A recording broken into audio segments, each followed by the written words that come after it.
Time now for the big story, preparing for battle. The House is set to vote this week on whether to impeach President Trump. Tonight, Democrats and Republicans are preparing for a heated debate. The House Judiciary Committee releasing this 658-page report detailing their case for the 2 articles of impeachment against the president, abuse of power and obstruction of Congress. Senate Minority Leader Chuck Schumer is also outlining his party's offer for what he calls a fair bipartisan process. He's calling for testimony from White House officials who have direct knowledge of what happened in Ukraine, Chief of Staff Mick Mulvaney and former National Security Advisor John Bolton.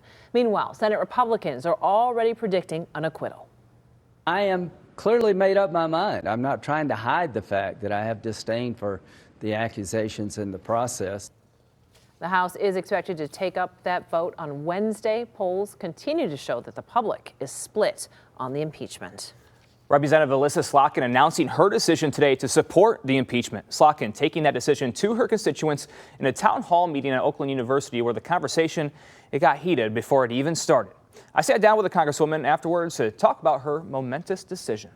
Do you believe that you dug your political grave with this decision? I mean, I've been asked that a lot, and I certainly know it's a possibility. The proof of that possibility for Elissa Slotkin. Let's please let her speak. Palpable at her Rochester town hall. Put that into the Constitution. Having to talk over protesters in the crowd while providing the reason for her decision to support both articles of impeachment against President Trump that was met with boos and applause. I made this decision out of principle and out of a duty to protect and defend the Constitution. I feel that in my bones, and I will stick to that regardless of what it does to me politically, because this is bigger than politics.